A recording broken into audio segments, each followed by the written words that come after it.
História, aprendizado e conexão. Seja bem-vindo ao Beit Midrash Pineior. Boa noite. Eu obrigado pelo convite, né, Misael, a sinagoga, a comunidade Pineior. É muito bom para mim poder estar aqui com vocês, né? Eu já tenho alguns anos que eu tenho alguma classe de contato com a comunidade, né? Através da Elisa, mais atrás, agora com o Misael. E é tudo de bom para mim estar aqui. Ainda mais, já no início vocês me agradeciam por vir, e eu agradeço a vocês por ouvirem, né? Porque não é pouca coisa nos dias de hoje, né? Ouvir, ainda mais pedir para vir falar, uau, tipo, ser ouvida é bastante coisa, então obrigado. Eu vou tentar, assim, na verdade, um pouco falar e um pouco também estimular ou instigar vocês para daqui a um pouco abrir mais para conversa, para troca, né?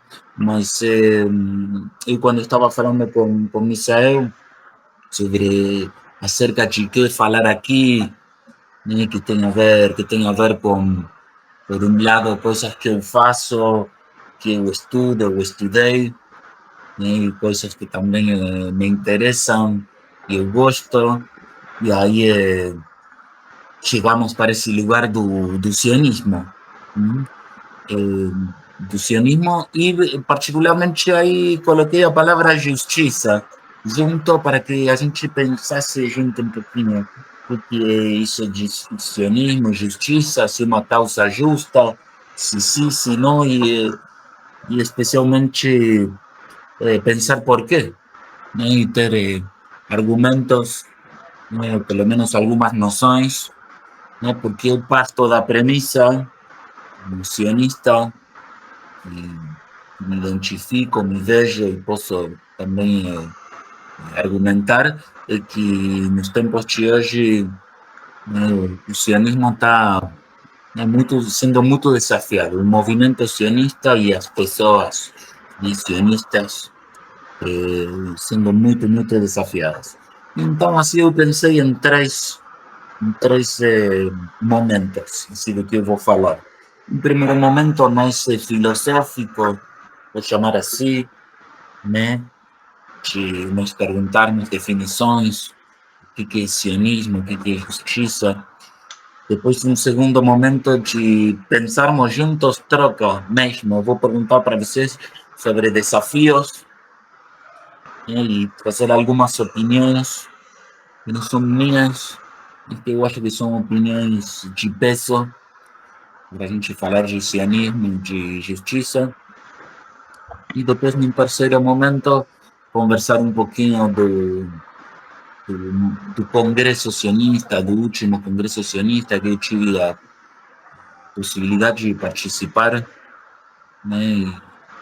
E assim, para completar essa apresentação e aí entrar nos assuntos, também talvez vocês podem se perguntar com bom senso quem sou eu e por que venho falar de sionismo com vocês, né? Então, eu faria essa justificativa por que eu gosto, quero e acho que eu posso falar de sionismo com vocês de modo geral. Primeiro porque eu me considero a mim mesmo sionista desde meus 15, 16 anos, mais ou menos, quando entrei no movimento juvenil em Buenos Aires. Isso, vocês já devem ter percebido o sotaque. Nasci e cresci na Argentina. Tenho um movimento juvenil judaico-sionista chamado Israel Hatzairá, que não tem aqui no Brasil, mas continua sendo muito forte em Buenos Aires. E eu descobri uma forma de ser judeu, de praticar o judaísmo através do sionismo, uma forma totalmente inesperada para mim. E até esse momento meu, com 15, 16 anos, para mim o judaísmo era apenas algo que podia acontecer de forma religiosa ou numa sinagoga, o sionismo já me mudou de lugar com, com essa proposta, né, de entender de repente os judeus e o judaísmo como uma nação, como um povo. E aí essa compreensão naquela idade, na juventude, no movimento juvenil, aí depois eu fiz aliar, com 21 anos, eu fiz aliar e fui morar em Israel. Morei 7 anos em Israel, fiz o serviço militar obrigatório, estudei na faculdade, lá que estudei História e Ciência Política em Tel Aviv, e, e eu como sionista estava, né, com uma felicidade por concretizar esse antigo e ainda relevante ideal sionista, né, de fazer ali, ir morar em Israel. Depois a vida foi me levando também, apresentando outros desafios, aí eu voltei para Buenos Aires, de Buenos Aires vim aqui para o Brasil, do Rio de Janeiro, há 11 anos. Desde aquele tempo até aqui eu trabalho com educação, com cultura, fui coordenador do Centro Cultural Mordecai Amilevich, trabalhei na Shemirat Zahir, dou aula de hebraico, trabalho com bar mitzvah, etc, etc. Sou guia de turismo também, aí faço turismo judaico, turismo histórico, enfim, e nunca deixei de estar por perto de um ativismo, né, de uma militância sionista, tanto na Shemirat Zahir, quanto no movimento adulto, também no Meretz Brasil. Aí, esse congresso sionista que teve esse ano, que foi o número 39, 39, foi o primeiro congresso sionista em uns 30 anos que teve eleição aqui no Brasil para escolher os representantes da comunidade judaica brasileira para o congresso sionista. Aí eu e outras 7 pessoas de diferentes partidos, né, e visões do sionismo, conseguimos ser eleitos, né, e representamos a comunidade judaica brasileira. Então, sobre isso eu quero falar também um pouquinho, porque para mim é realmente como que tudo faz sentido para mim, porque me identifico muito, continuo me identificando, estive em Israel recentemente e mesmo com todas as dificuldades, que não são poucas, para o projeto sionista, eu pessoalmente acredito muito e eu sei que não sou o único, né? Então, enfim, sem mais delongas, vejam, eu vou compartilhar uma telinha para me ajudar também o que vou falando e ajudar vocês a acompanharem. E daqui a pouco eu paro de falar e trocamos mais uma ideia que eu acho que pode ser bem agregador. Então, vamos ver se eu consigo aqui compartilhar a telinha.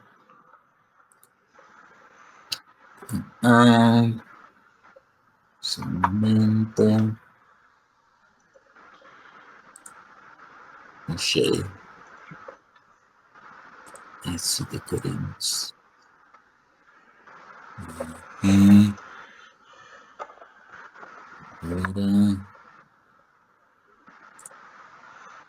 Aham, vocês estão vendo a minha tela, certo? Sim, vejo os dedinhos do Felipe. Perfeito, obrigado, né? E você vem em tela completa, né? Estão vendo só a apresentação, certo? Tela cheia. Sim, grande, obrigado pelos dedinhos. Muito bom. Então vou botar aqui. Vejam, se eu estou aqui agora passando o mouse por definições, vocês estão vendo definições, certo? Sim. Que maravilha. Muito bem. Então vejam, sionismo e justiça, definições, como definir, né? Este é o plano o programa, né, que eu falei, né, de 3 coisas. As definições, vamos pensar primeiro, desafios e opiniões, depois, e em terceiro momento, com o Congresso Sionista. Se a gente vai para definições de sionismo, como se definiria sionismo? Então, assim, uma frase, duas. Eu diria, basicamente, esta frase que está aqui, que diz movimento político de autodeterminação nacional do povo judeu. Movimento político, autodeterminação nacional do povo judeu. Vejam que no pontinho anterior tinham colocado Salmos, Yehuda Levi. O que isso tem a ver com sionismo? Eu vou fazer uma provocação.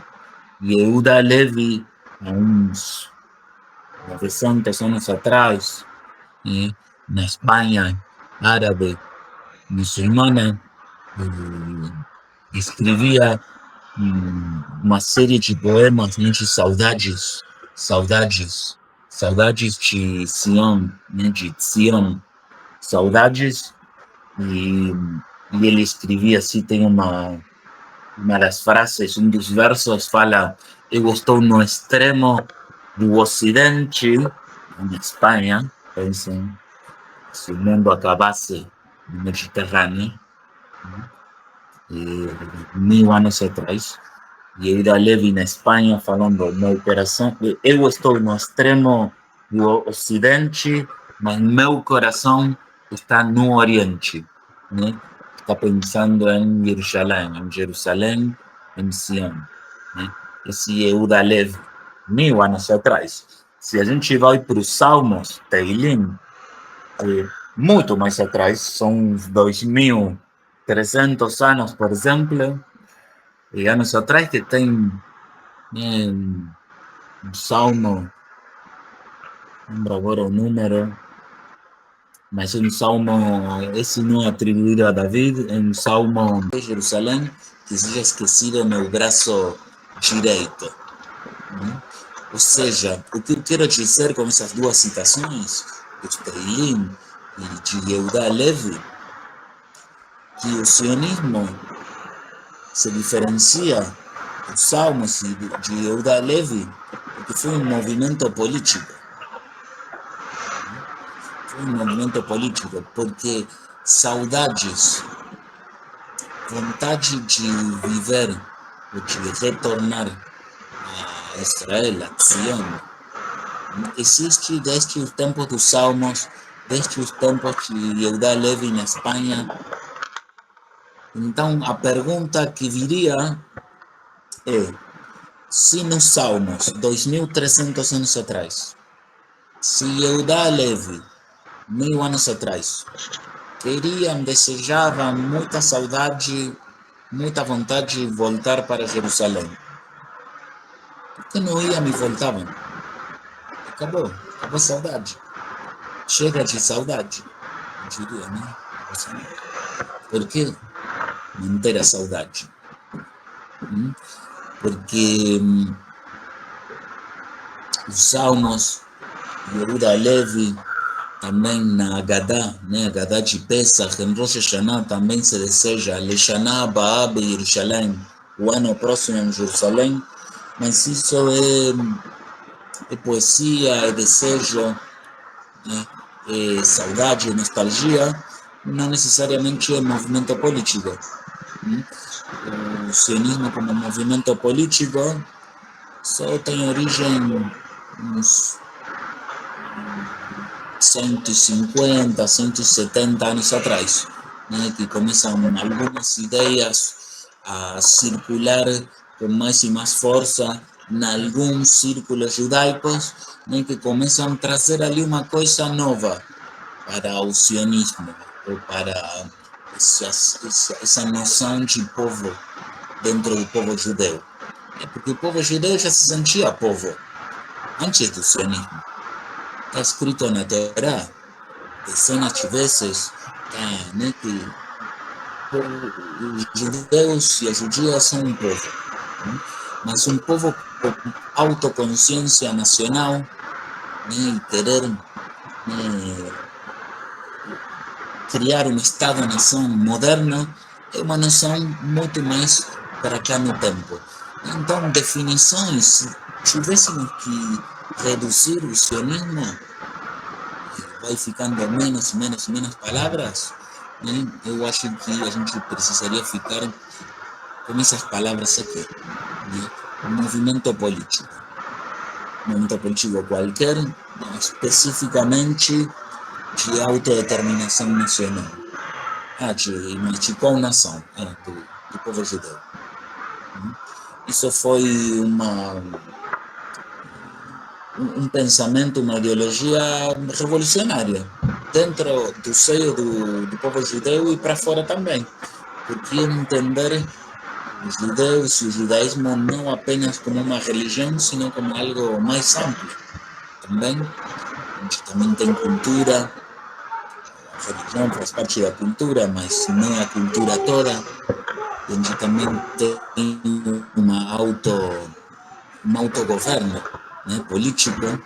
Isso foi pouco frequente, né, nos últimos 2000 anos, né, de trajetórias judaicas até a declaração de independência do Estado de Israel em 1948. Eu coloquei aqui nas definições, porque esse é um documento, eu não vou abrir agora, mas não é um documento muito comprido. Se eu quero fazer uma pausa dramática, eu fiz para dar uma sugestão importante, que é ler a Declaração de Independência do Estado de Israel, de 1948. Esse documento é o mais próximo a uma constituição que tem o Estado de Israel, e o conteúdo é muito bom, é muito interessante, está muito bem escrito, tanto na sua justificativa histórica, quanto entra a dar uma visão de Estado judeu, né, de Estado de Israel. E aí vai falar, na declaração de independência, né, na trajetória política do Estado de Israel, vai ser falado sempre de Estado judeu democrático.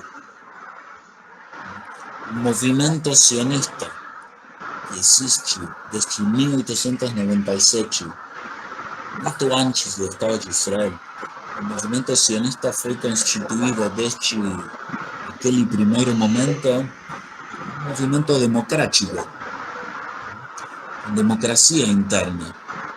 Claro que uma democracia imperfeita, mas uma democracia. No movimento sionista, isso foi herdado, né, pelo Estado de Israel, que foi criado principalmente, inestimavelmente, pela contribuição do movimento sionista. Então, esse outro item que eu botei aqui nas definições, sociedade exemplar, não são palavras, o conceito não é meu, é de Theodor Herzl, né, fundador do movimento sionista como movimento político. Aquele homem que escreveu o Estado Judeu, o livro do Estado Judeu, um programa seria do movimento sionista, que reuniu o primeiro congresso sionista. E lá no Estado Judeu de Herzl,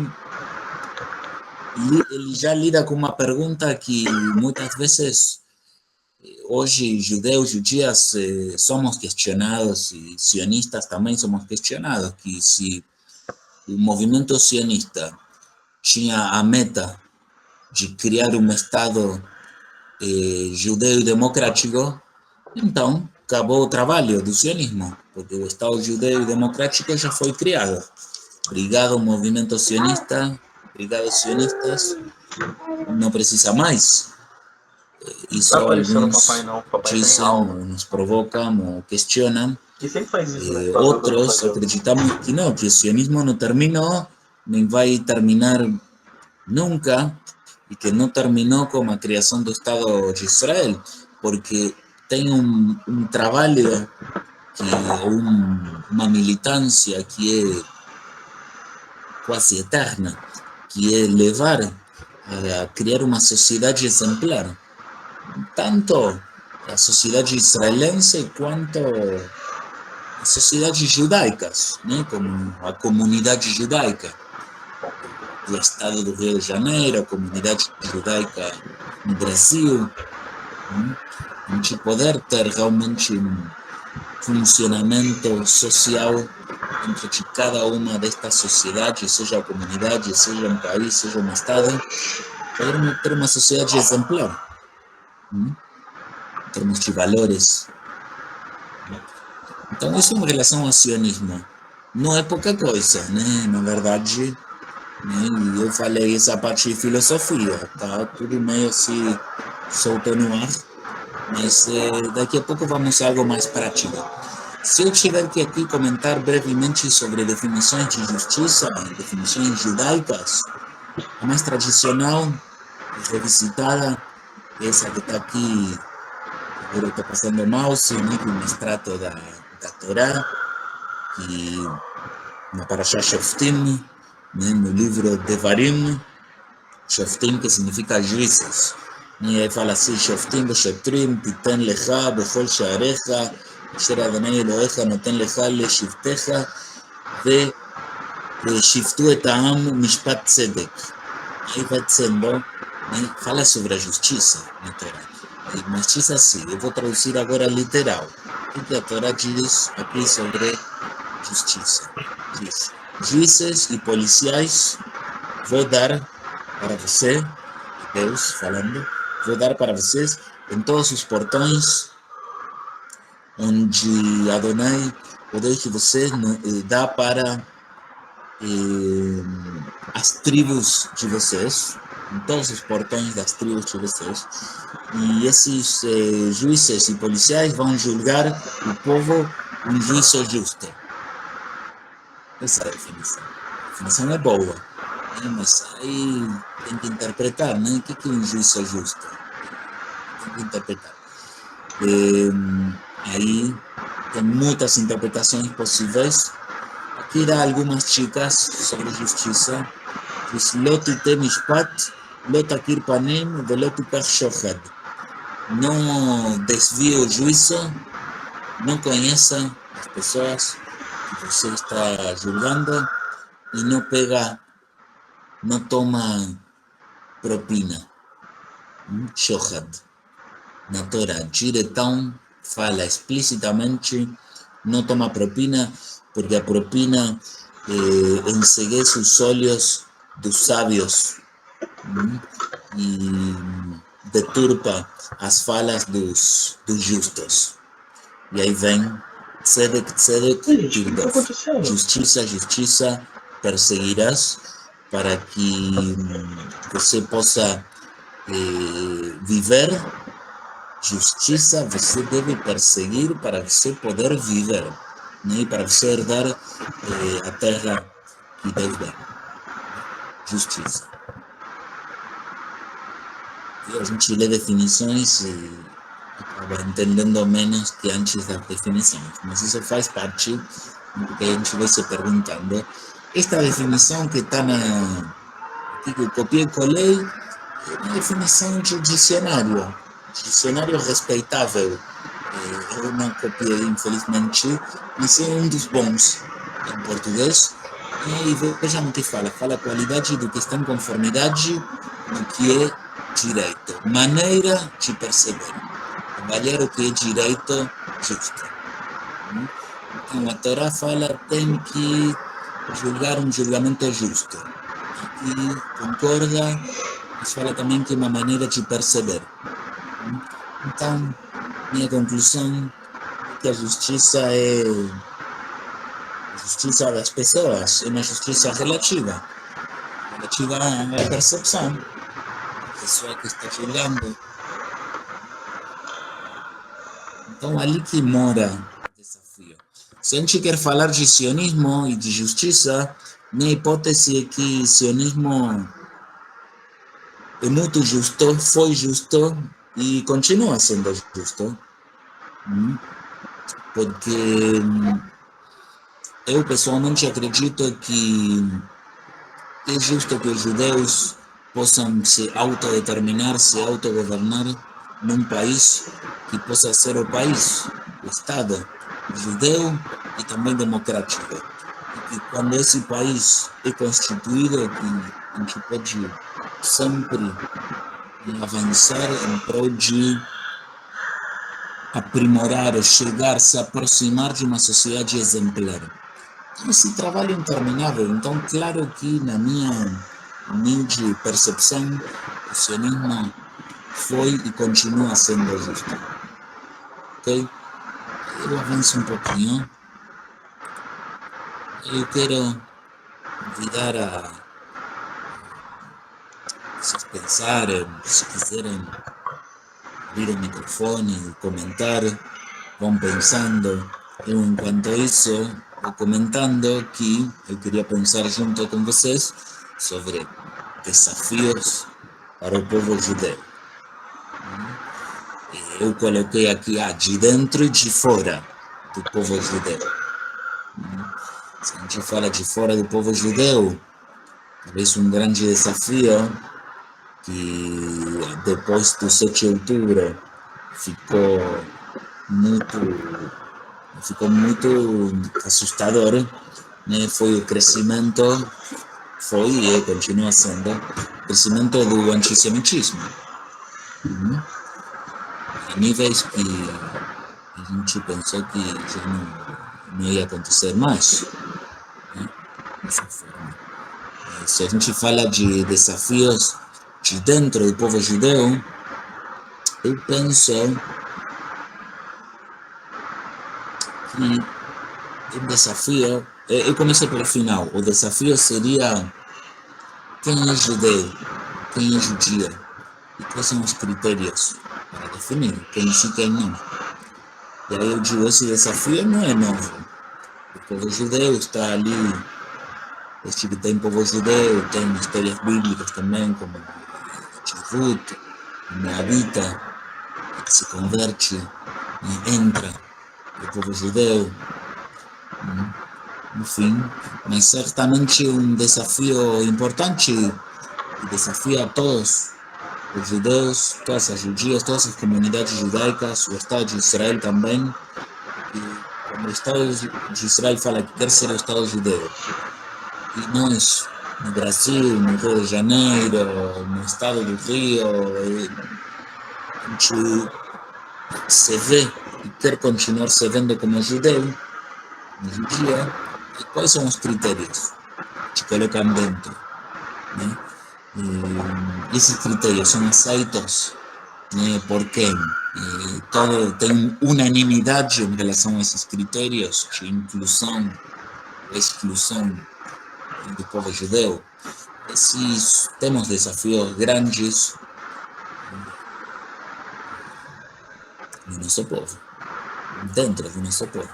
Aí um exemplo que estava pensando, né, aí como este recorte, desafios nas comunidades judaicas, desafios em Israel. Por exemplo, eu estive agora em Israel, passei umas 3 semanas lá. Eu acho que Israel tem um desafio muito, muito importante.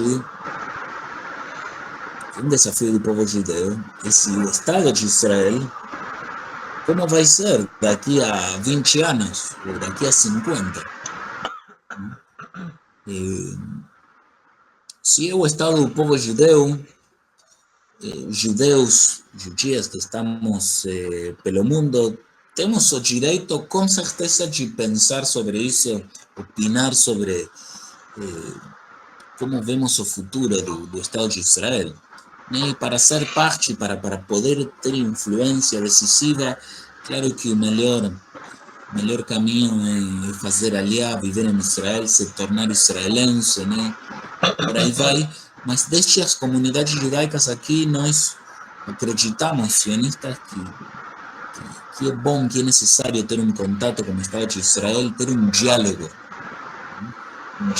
numa via de mão dupla entre o Estado de Israel e, por exemplo, a comunidade judaica do Brasil, do Rio, de Petrópolis, do Estado do Rio, o recorte territorial que vocês queiram dar, mas certamente é um desafio para o povo judeu. O Estado de Israel vai querer conseguir como vai se colocar como essa grande referência judaica para o povo judeu, que desde 1948 Israel é. Mas certamente isso é um papel de peso. E hoje temos o desafio que muitos judeus, muitas judias não se identificam com o Estado de Israel, não veem o Estado de Israel como cada vez menos entendendo o Estado de Israel como um Estado justo, legítimo, que seria legal que continue existindo, porque se não está tão bem, mas aí a gente ainda consegue aprimorar, melhorar. Mas todas essas grandes perguntas, questionamentos, viagens na maionese, como você pode enxergar que eu estou trazendo, eu acho que elas habitam, se não é todo sionista, toda sionista, bateu na trave, né? É quase todo sionista. Então, sobre esses desafios e mais um pouco, aí eu viajei na maionese. Se alguém quer viajar um pouquinho junto, por favor. Se não, vou compartilhar com vocês pensamentos que são de outros, que não me pertencem. Vocês estão vendo ali as carinhas, não estão? Do Amos Oz, primeiro à esquerda.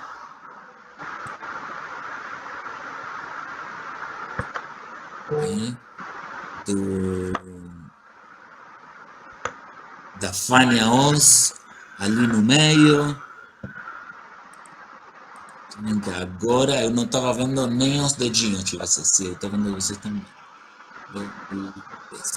Né? Os nossos três ilustres aí. Eu tenho três ilustres para começar. O que está à esquerda é Amos Oz. Quem está no meio é Fania Oz Salzberger, que é a filha do Amos Oz, que a propósito esteve aqui no Brasil há pouco tempo. Que está à direita é Yuval Noah Harari, historiador. Acredito que todos conhecem porque ele ficou muito conhecido, israelense. Vejam algumas coisas que eles falaram. Amos Oz, o que eu vou ler, ele falou há 10 anos atrás, em 2015. Parece que ele estivesse falando isso uma semana atrás, não 10 anos atrás.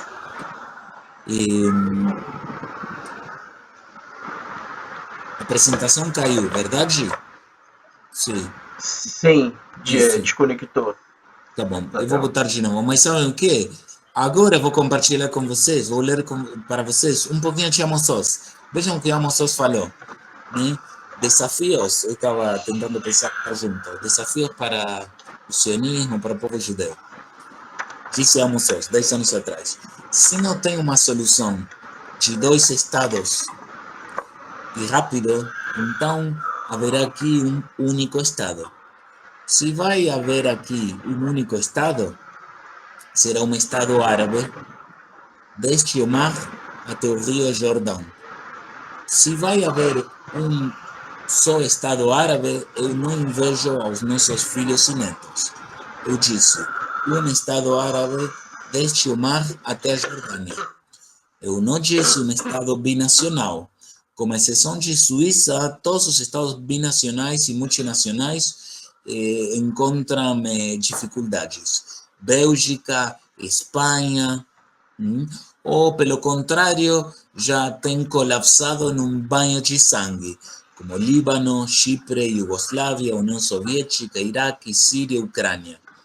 Se não tem uma solução de dois estados e rápido, é muito provável que para demorar o estabelecimento de um estado árabe, desde o mar até o Jordão, temporalmente se levante uma ditadura de judeus fanáticos, uma ditadura com traços religiosos e racistas, uma ditadura que oprimirá com mão de ferro tanto aos árabes como aos judeus dissidentes.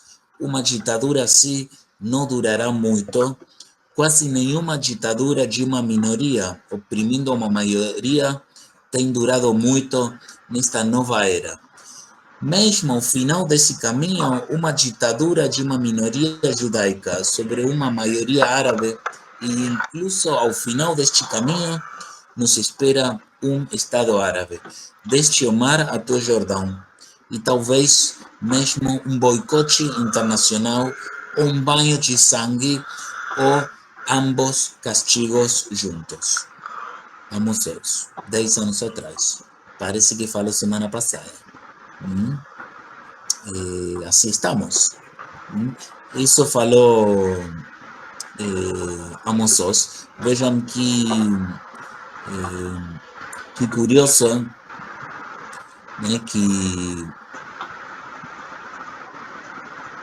estamos falando, né, de dois estados, solução de dois estados, né, e ele vem falando o Amos Oz fala ali, o Estado árabe desde o mar até o rio Jordão, 10 anos antes, 7, né, perdão, 8 anos antes do 7 de outubro de 2023, quando, né, From the River to the Sea, que já existia de antes, mas agora que se tornou uma grande frase que muitas mais pessoas que antes conhecem.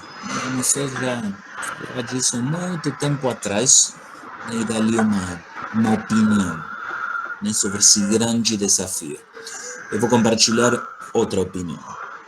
Faço uma pausinha aqui para separar. E eu vou para a opinião do Yuval Noah Harari. Essas palavras do Yuval Noah Harari eu acho que tem um ano aproximadamente. Foram um trecho de umas palavras que ele falou na Praça dos Sequestrados, né, em Israel, num dos atos, né, para trazer de volta aos reféns. E aí, Yuval Noah Harari fala para a praça assim, que em uma época não tinha povo judeu, em que ele adora de estudar história antiga, né? Em uma época não tinha povo judeu, também não tinha povo palestino. Há 100 milhões de anos aqui tinha dinossauros. Há 100.000 anos tinha aqui neandertais. Há 10.000 anos já tinham chegado os seres humanos como nós, Homo sapiens, mas nenhum dos povos que conhecemos hoje existia. Não tinha franceses, nem alemães, nem judeus, nem palestinos. O tempo cria povos. Podemos discutir exatamente quando nasceram o povo judeu e o povo palestino, mas o importante é que agora os dois povos existem aqui. Infelizmente, demasiados de nós rechazam reconhecer este fato tão simples, que há aqui tanto um povo judeu como um povo palestino, e que os dois temos um profundo vínculo histórico e espiritual com esta terra, e que ambos temos o direito de existir aqui. A amarga verdade sobre o conflito israelense e palestino, que cada bando suspeita que o outro simplesmente tenta fazê-lo desaparecer. E ambos têm razão. Nosso medo de que os palestinos queiram nos liquidar está totalmente justificado. E o medo dos palestinos de que nós os queiramos aniquilar também está totalmente justificado. Isto não é paranoia, é um banho de realidade. Em seu documento de princípios e políticas, Hamas define que toda a terra do Rio Jordão ou Mar Mediterrâneo, desde Ras al-Nakura ao norte até al-Rashrash ao sul, pertence exclusivamente ao povo palestino, sem reconhecer nenhum vínculo nem direito judeu a esta terra. Por outro lado, o atual governo israelense declarou em suas políticas fundamentais que o povo judeu tem direito exclusivo e inalienável sobre todas as partes da terra de Israel. Cada lado pensa que o espaço em sua totalidade pertence a ele exclusivamente. O que tem a ver os judeus com Jerusalém? Se perguntam muitos palestinos com total seriedade. Não existem os palestinos, definem muitos israelenses, com total seriedade. Eles têm olhos, mas não veem. Eles têm ouvidos, mas não escutam.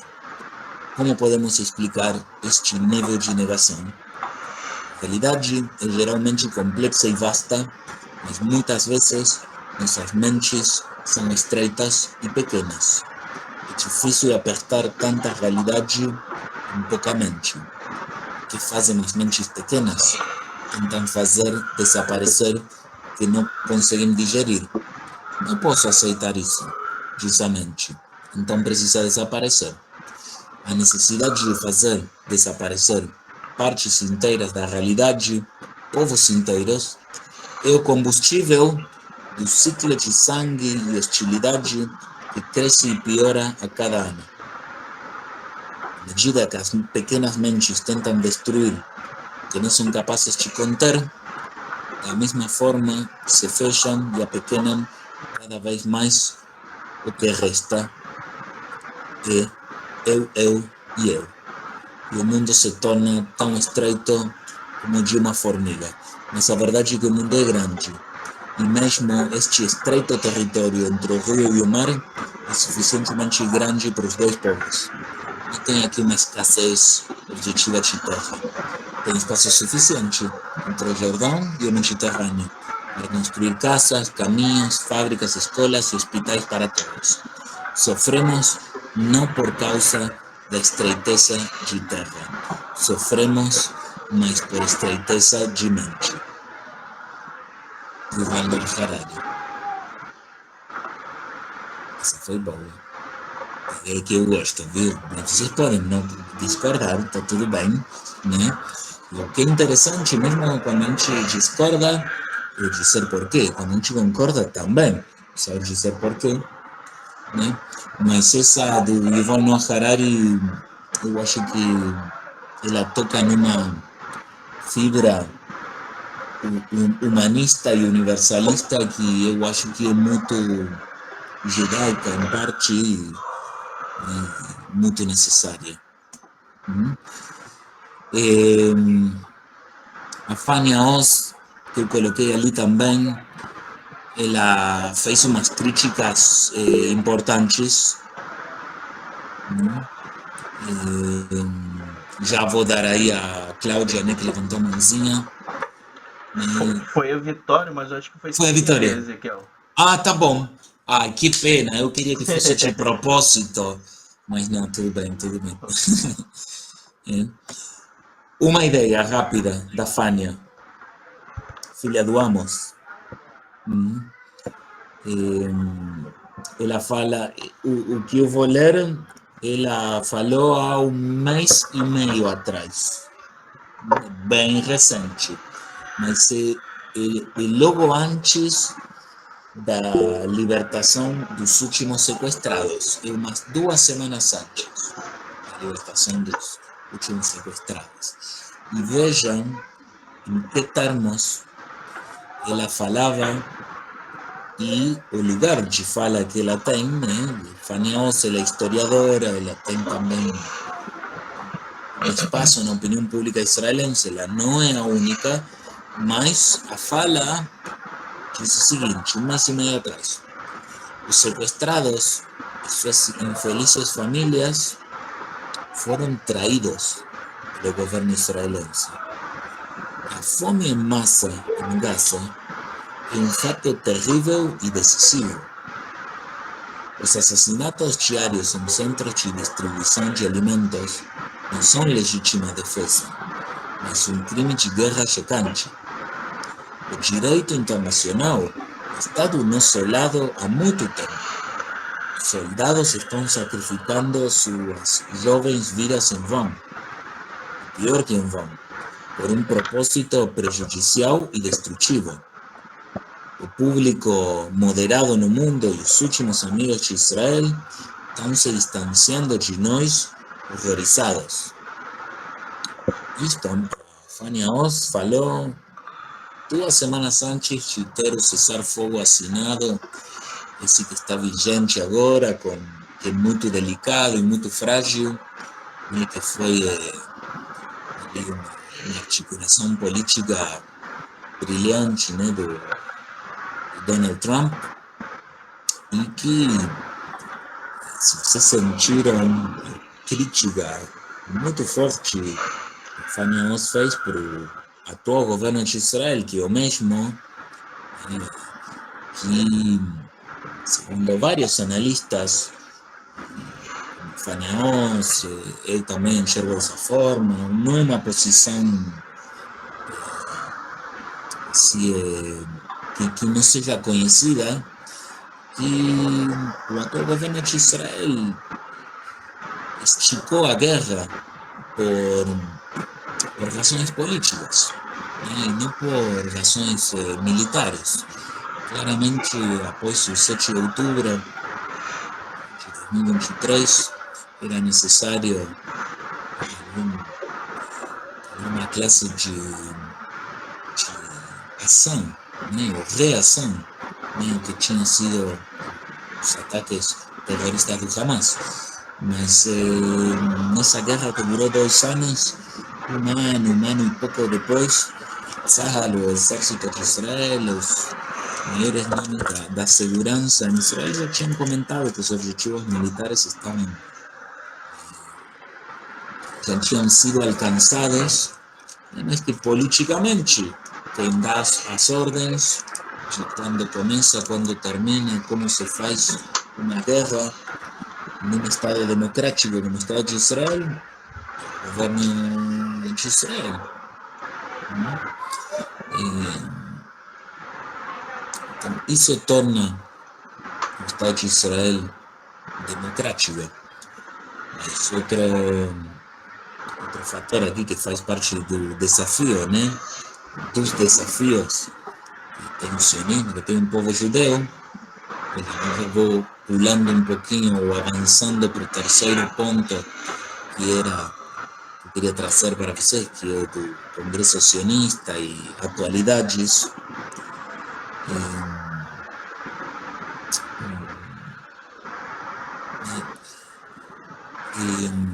Não está claro né, para onde, né, que o Estado de Israel vai querer levar, o movimento sionista vai querer levar esta discussão ou a discussão sobre paz, não paz, acordo, não acordo, cessar fogo, onde, quando, quais são as condições.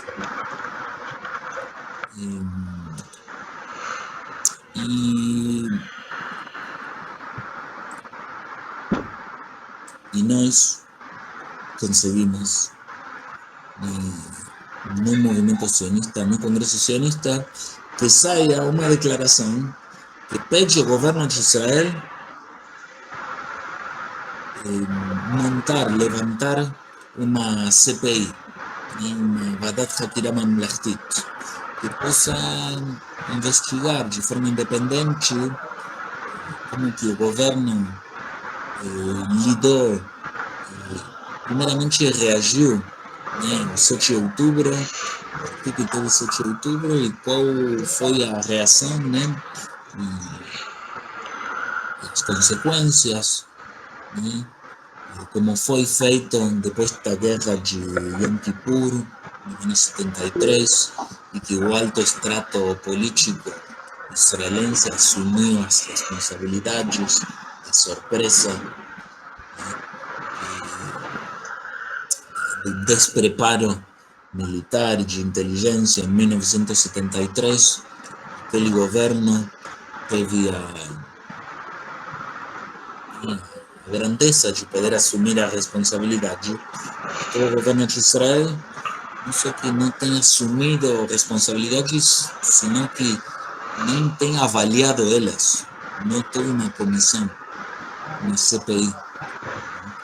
Então, ali vem uma grande demanda nossa, e que essa demanda é em prol do povo judeu, em prol do sionismo, porque a gente precisa, né? Precisa entender melhor o que aconteceu nesse 7 de outubro para que não aconteça nunca mais, né?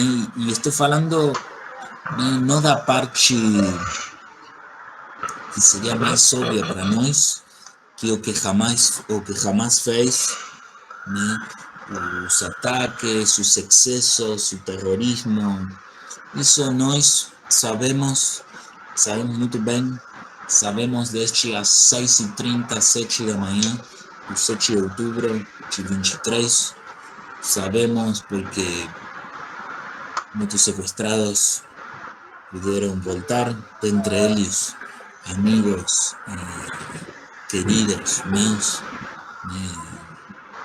Kibbutz Leroz, de outros kibbutzim. Nós sabemos muito bem o que o Hamas fez. E para nós mesmos, e esse fórum aqui nosso, daqui, eu acho que não precisamos lembrar mais e mais e mais daquilo. Estamos bem lembrados, tem que continuar lembrando. Mas nós precisamos também olhar para dentro como judeus, judias, aqui na comunidade judaica brasileira, na comunidade judaica carioca. Nós precisamos também olhar como israelenses, em Israel, com a ajuda de judeus e judias de fora de Israel, olhar também para dentro e poder continuar, né, a nossa história, a história do sionismo, poder inclusive melhorar a história que a gente tem até aqui. E certamente esses anos de agora, esses próximos são anos de reconstrução, né, de grandes desafios para o sionismo, para a justiça, né, no Estado de Israel, nas comunidades judaicas. Anos importantes. E eu, antes de realmente parar de falar, que não sei vocês, mas eu pelo menos já fico sem graça de me ouvir, vou parar de falar. A última coisa que vou falar é que eu comentei uma resolução que nós, como Meretz Brasil, como UPZ, União dos Sionistas Progressistas, União Mundial, como bloco progressista também, no Congresso Sionista, a gente conseguiu aprovar aquela que eu comentei de pedir, um movimento sionista pedindo para o governo do Estado de Israel o estabelecimento de uma CPI em relação ao 7 de outubro. Uma outra que a gente aprovou, essa foi iniciativa do Meretz Mundial, foi que não haja um shekel, R$1, $1 da Organização Sionista Mundial para novos assentamentos em Gaza, novos assentamentos judaicos em Gaza. R$1 do sionismo para isso não vai haver. E a gente conseguiu também provar que não haja financiamento da Organização Sionista Mundial para expandir assentamentos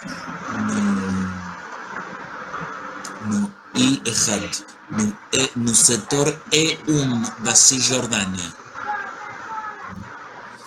Não vai ter dinheiro do sionismo para isso, do movimento sionista. Onde sim vai ter dinheiro do movimento sionista e projetos na luta eficaz contra o antissemitismo, através da educação. Aguardem novidades, né? As coisas têm os tempos delas, né? Mas o que estou falando são coisas, resoluções que foram aprovadas há 2, 3 semanas atrás. Vai ter também mais investimento no ensino da língua hebraica nas comunidades do mundo, incluídas do Brasil e do Rio de Janeiro. Nós, está estourando muita bomba aqui, a gente ensina hebraico, né, no Shomer Hatzair, na Organização Sionista Mundial, tem cursos de hebraico para vocês estudarem hebraico, né, para todo mundo, né, que se entenda como judeu, como judia, possa estudar ivrit, né? E muitas coisas mais, né? Mas para concluir, o mundo sionista, o mundo do movimento sionista é um mundo muito grande em pessoas, em influência, em projetos, em dinheiro, né? E todos esses itens impactam na comunidade judaica do Brasil, do Rio de Janeiro, em maior ou menor medida. E eu acho que todos nós aqui, eu me incluo, eu acho que vocês também, fazemos sionismo, fazemos judaísmo de alguma maneira. Teríamos que entrar no terreno das definições, de cada uma, mas uma definição ampla. Eu acho que nós aqui fazemos ativismo sionista, fazemos judaísmo, né? Então meu pequeno convite é continuar fazendo, a fazer melhor, a nos encontrarmos mais para fazermos juntos, né? E esse é um pouquinho a mensagem que eu queria trazer para vocês, né? Um pouco de sionismo, um pouco de pensar o que é justo, o que é justiça dentro da nossa comunidade, dentro da nossa sinagoga, dentro da nossa cidade, dentro do nosso povo, dentro do nosso país, o que é justiça, né? Como a gente pode ser mais e melhor judeu, judia, mais e melhor sionista, e ser e correr atrás de altos níveis de justiça e moral. É muito possível e é muito necessário. Não que muitas vezes dentro dos desafios se coloca em contraposição o judaico e o democrático.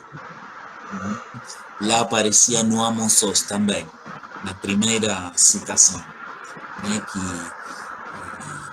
para ser um Estado ou uma comunidade, uma sociedade mais judaica, então isso inevitavelmente leva a restrições democráticas. Ou se ser uma sociedade, uma comunidade, um país mais democrático levasse a perda ou afetar negativamente o judaísmo, né? O Estado de Israel que existe hoje é a mostra de que não é possível separar judaísmo de democracia. Que se isso é feito, se o judaísmo é separado da democracia, se a democracia é separada do judaísmo, aí que temos o início do fim do sionismo. E tem uns movimentos alarmantes, alguns anos em Israel, e recentemente também, numa direção de cercear a qualidade democrática de Israel, supostamente em prol de tornar o Estado mais judeu. No meu de entender, isso que é uma mentira, sino que é impossível, porque não tem como ter um Estado judeu não democrático, porque não seria judeu. Se não é democrático, não é judeu. Então, essas são algumas das minhas ideias. Falei pra caramba, não quero falar mais. Vou parar de falar. Eu quero conversar, ouvir um pouquinho. Fiquem à vontade.